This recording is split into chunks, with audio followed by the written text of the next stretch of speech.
कुछ घाव समय के साथ भी नहीं भरते।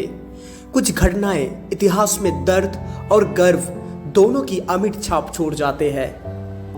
14 फरवरी 2019 जब पूरा देश प्यार का प्रतीक वैलेंटाइन डे मना रहा था, तभी जम्मू कश्मीर के पुलवामा में हमारे वीर जवानों पर आतंक का सबसे कायरना हमला हुआ।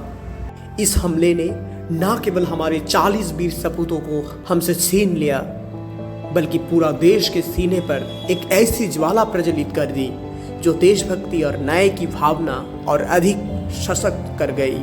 आज हम इन वीर शहीदों को नमन करते हैं, जिन्होंने अपने प्राणों की आहुति देकर हमें यह याद दिलाया कि भारत की रक्षा में कोई भी बलिदान छोटा नहीं होता। 14 फरवरी 2019 का दिन, सुबह की ठंडी हवा में भी एक जोश था। जम्मू से श्रीनगर की ओर जा रहा था केंद्रीय रिजर्व पुलिस फोर्स यानी सीआरपीएफ का एक बड़ा काफिला।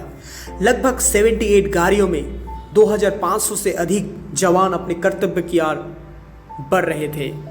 लेकिन किसे पता था कि यह सफ़र इन वीरों का जीवन का अंतिम सफ़र होगा। दोपहर करीब 3:15 जब यह काफिला पुलवामा के अवंतीपोरा क्षेत्र से गुजर रहा था, तभी एक आत्मघाती आतंकी ने विस्फोटकों से भरा कार को हमारे जवानों के बस से टकरा दिया। एक भयंकर धमाका, चारों ओर धुआं, चीखे और पल भर में 40 जवानों की शहादत। यह हमला इतना भीषण था कि इसकी गूंज न केवल पुलवामा बल्कि पूरा देश में सुनाई दी। इस आतंकी हमले की जिम्मेदारी पाकिस्तान स्थित आतंकी संगठन जैश-ए-मोहम्मद ने ली।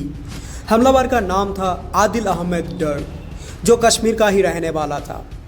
यह हमला केवल जवानों पर नहीं था, यह हमारे देश की अखंडता, संप्रभुता और आत्मसम्मान पर हमला था। लेकिन भारत की मिट्टी का स्वभाव है, हम झुकते नहीं, टूटते नहीं, हम जवाब देते हैं। और इस बार भी शहीदों का बलिदान व्यर्थ नहीं जाने दिया गया। भारत कभी भी किसी पर पहले वार नहीं करता, लेकिन अन्याय के खिलाफ खड़ा होना हमारी परंपरा है।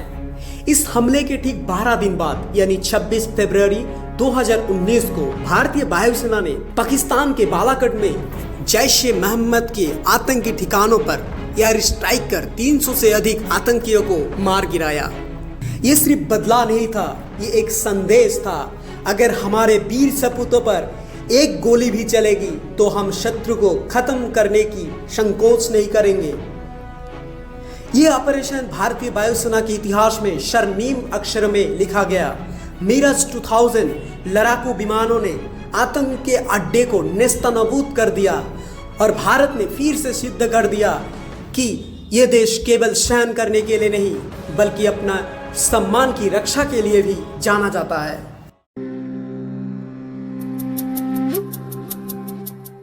वे 40 जवान जो देश के लिए हंसते हंसते शहीद हो गए, वे आज भी हर भारतवासी के दिल में जीवित है।